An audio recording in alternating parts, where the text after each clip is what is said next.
네, 안녕하세요. 신인규 변호사입니다. 예. 이게 지금 그 국바세 국민의힘 바로 세우기 모임은 어떤 모임인지 지금 잘 모르시는 분들도 있기 때문에 어떤 모임입니까?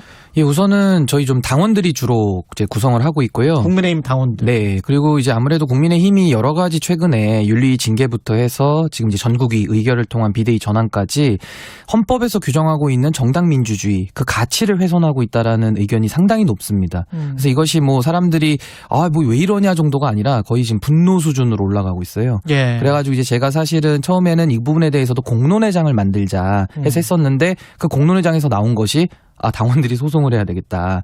이렇게 해서 제가 대리를 하게 됐고요. 카페를 개설했더니 한 4,000명 정도가 일주일 만에 모였습니다. 거의 4,000명이 육박하는데 그래서 이분들을 가지고 저도 이제 생각하는 것은 앞으로 정당에서 이런 잘못된 행동들이 나올 때 당원들이 바깥에서 감시해야겠다. 그래서 감시견의 역할을 해야겠다. 이런 생각들을 가지고 여러 가지 조직과 활동들을 계획하고 있습니다. 변호사님이 그러면 법률 대리인이기도 하고 당원이기도 하고 같은 생각을 지금 가지고 있는 거네요. 국바세와.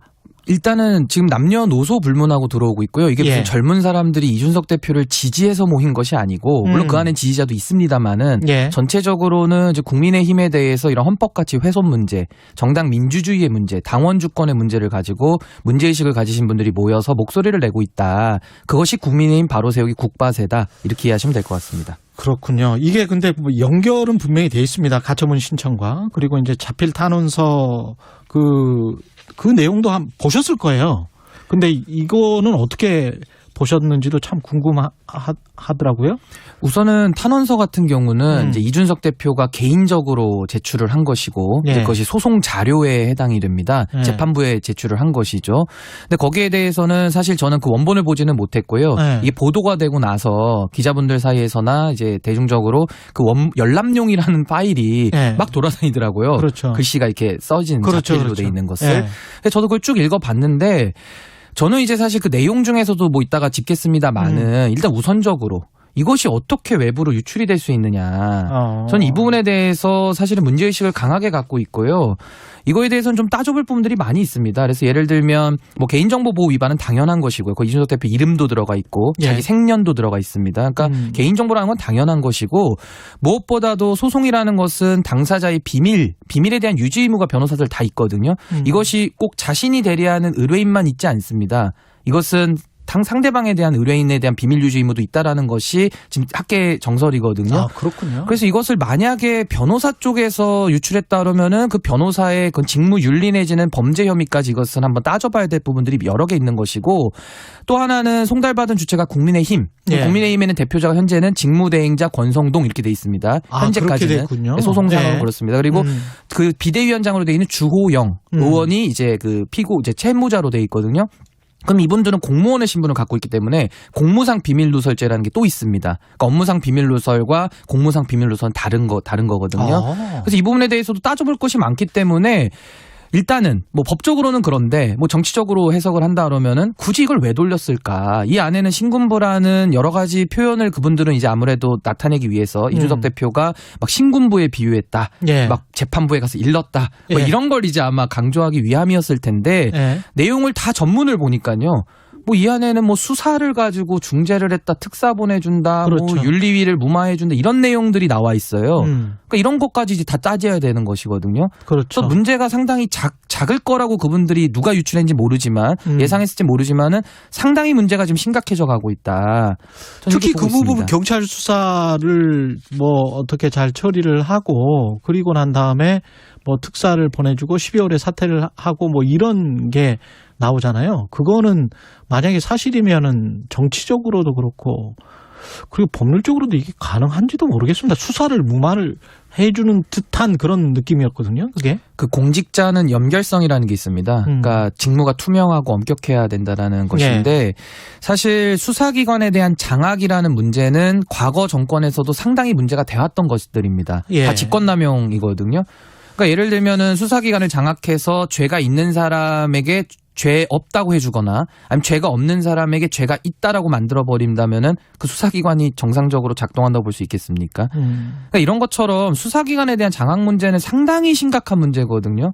인권의 문제이기도 합니다. 그래서 저는 만에 하나 이준석 대표 탄원서에 들어있는 내용대로 해석한다면은 12월까지 당대표직을 정리하면 지금 문제되고 있는 윤리위 징계라든지 아니면 수사 예. 그걸 정리하고 그리고 해외에 뭐 특사로 보내주겠다 뭐 이런 것들이 만약에 들어가 있고 그게 확인이 된다 그러면은 그럼 반대로 얘기하면 수사기관을 지금 장악하고 있다라는 뜻 아니겠습니까? 장악을 하고 있으니까 딜이 가능할 거 아니겠습니까? 예. 그래서 이런 부분에 대해서는 과연 저도 지금 2022년도를 살고 있는데 이게 가능할지에 대해서 저도 잘 상상이 안 돼요. 상상이 안 되는데 그런 말이 나오고 있기 때문에 확인은 필요하다라는 게 제 입장이고 보도에 보니까 최근 한 이틀 내로 그 보도에서 서울청 관계자들이 뭐 윤핵관 의원을 만났다. 뭐 이런 보도가 지금 나오고 있어요. JTBC 보도 말씀하시죠? 네, JTBC 보도가 한 두 차례 지금 나온 것 같은데 이 얘기는 그 탄원서 내용과 상당히 일치하지 않습니까? 예. 그러니까 수사에 대한 중재 시도가 있었다. 그리고 만남이 있었다.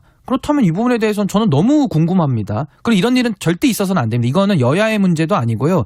대한민국이라는 민주공화국에서는 이런 일이 있어서는 안 됩니다.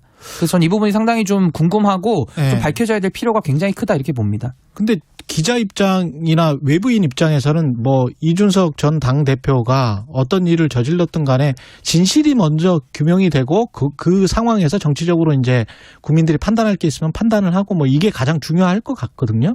근데 진실이 뭐 이렇게 색칠이 된다거나 가려진다거나 어떻게 무마가 된다거나 정치적으로 타협이 된다거나 이거는 좀 아니지 않습니까?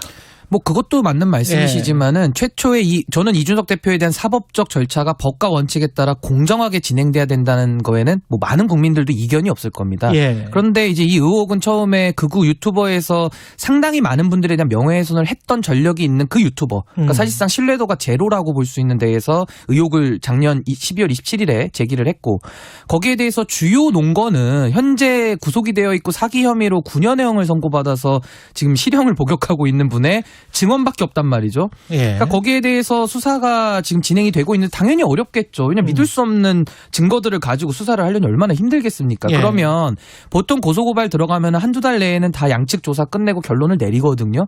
늦어도 3달입니다. 예. 근데 지금은 이것이 한 8, 9개월 동안 진행되어 오고 있고 상당히 질질질 끌어오고 있습니다.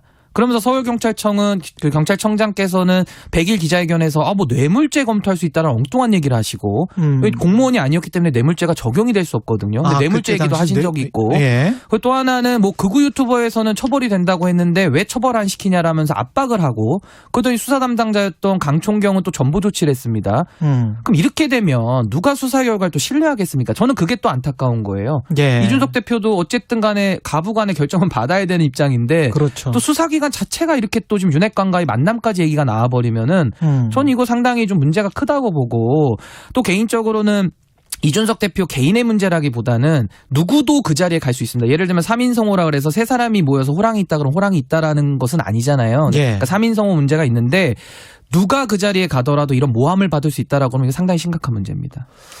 그렇군요. 국민의힘은 열람 자료를 유출한 사람을 발본색원하겠다.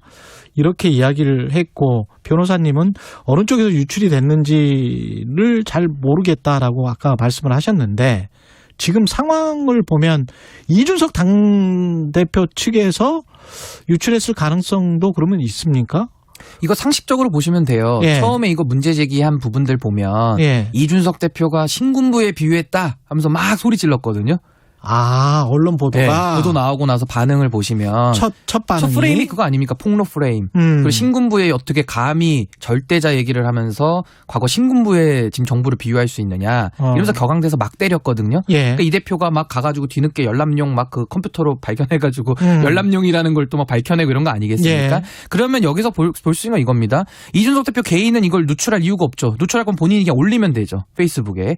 그러네. 그렇죠. 그리고 예. 이준석 대표 대리인 측은 이거는 당사자기 때문에 네. 더 강한 비밀 유지 의무가 있어서 이거를 유출할 실익이 없습니다. 아까 말씀하신 네, 예. 같은 맥락. 그리고 재판부도 이것을 유출을 할 수가 없고요. 만약 재판부가 유출했다면 이거는 정말 나라가 뒤집어질 일이기 때문에 감히 상상할 수가 없고. 그럼 마지막 한 군데 이제 의심이 남은 곳은 채무자, 국민의힘과 주호영 채무자 그리고 그분들의 대리인. 거기까지만 이제 여기 접근이 가능한 거거든요. 예. 그럼 그 두 분도 입장을 밝히셔야 됩니다. 아니면 안 했다. 했으면 했다. 밝히면 될 일입니다. 근데 뭐 지금까지는 입장 나온 게 저는 못 봤고요. 예. 이준석 대표 측은 안 했다. 그 대리인은 안 나갔다. 이렇게 입장을 밝히고 있어요. 그럼 한쪽 입장만 들어보면 될 일입니다. 지금 이게 그 사건이 발단이 된 게 가세연에서 그 검찰 수사 자료 가지고 이렇게 이야기를 하면서 이렇게 쭉 했었거든요. 근데 기자들도 사실 검찰 수사 자료를 이렇게 확보하기가 상당히 힘든데 그게 어떻게 딱 그 부분이 그렇게 들어가서 이렇게 쭉 흘러갔는지 이것들도 어떻게 보면 이제 정치적으로 해석하는 분들이 있는데 어떻게 보십니까? 사실 그 박근혜 대통령 때도 뭐 십상시 문건 얘기 나왔잖아요. 예. 그때도 박근혜 대통령께서 유출 책임자 문책해라. 바로 색출해라 이렇게 나왔거든요. 예. 이게 당연한 겁니다. 왜냐하면 공적 기록이기 때문에 공적 기록이 밖으로 나갔다.